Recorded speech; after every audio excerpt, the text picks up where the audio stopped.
Mayor Eric Adams is busing illegal immigrants from New York City to Canada, and it's not because he doesn't want to house illegal immigrants. It's because the illegal immigrants decided that they would be treated better in Canada because of the inhumane systems and living conditions that they have to deal with in America, that the country that they're not supposed to be in anyway.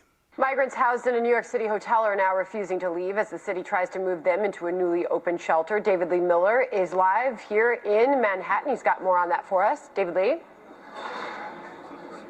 Sandra, at this hour, there's a standoff taking place between the migrants and New York City officials. You can take a look behind me and you can get a glimpse of what's taking place here just outside Hell's Kitchen neighborhood in Manhattan. A few dozen migrants living on the streets say they will not move. All of them are single men who were told this weekend they had to leave their rooms at a West Side hotel in order to make room for migrants with families, including women and children.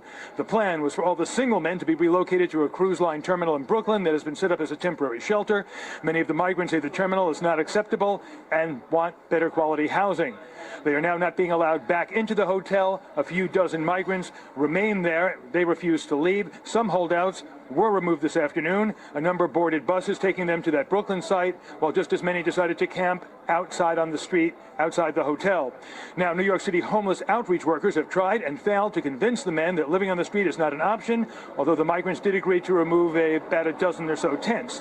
One of the migrants from the Dominican Republic, who said his name was Wilson, broke down in tears discussing his plight. He told me he came here to work and is not being treated humanely. He said the shelter is cold, uncomfortable, and does not have enough bathrooms. He says it's not far from the subway and that they lock the doors at 11 o'clock, which makes it difficult for him to keep a job.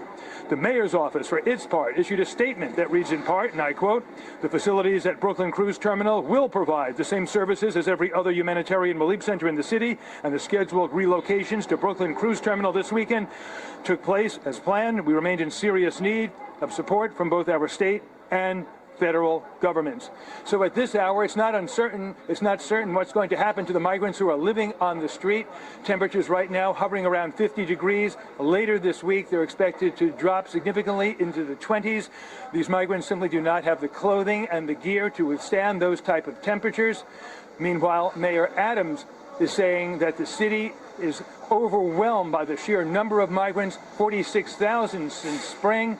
The migrants, for their part, say they deserve better quality housing that the city argues it cannot afford. So from what I gather from that news story, it seems like there are illegal immigrants still being able to live in hotels. It's just the single men who are, again, illegal immigrants, they don't want to give up their rooms and decide that the shelters aren't good enough for them, even though they're working age and they're not supposed to be in America in the first place. Mayor Eric Adams wouldn't have to deal with this whole situation if, he wouldn't house illegal immigrants. Remember, the property taxes just hit the mailboxes this week, and they're seeing their property taxes skyrocket to pay for what the mayor has created. Look, the border crisis was created by our president, but the crisis we're facing in New York City was created by our mayor. He is using a right to shelter law that was meant for U.S. citizens, homeless New Yorkers, and he's trying to apply it to citizens of other countries. It is unsustainable. It just can't continue like this, and only the mayor and the president, quite frankly, can reverse this mess. And it's very annoying that the president came to the city.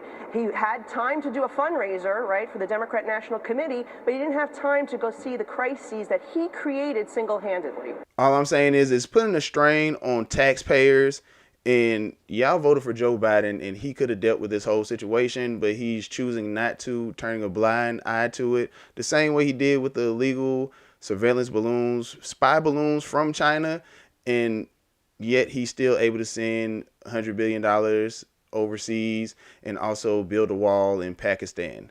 But that's all I have for you today. I'm your host, TJ Evans, with another installment of the TJ Evans Show. Y'all don't take my word for gold. Do your own research. Also, check out the YouTube and Rumble page, Royal Family Studios. Remember, go subscribe to it, and go check out my book on Amazon, The Diary of Marvin DeWayne. Y'all stay safe, stay prayed up. Peace.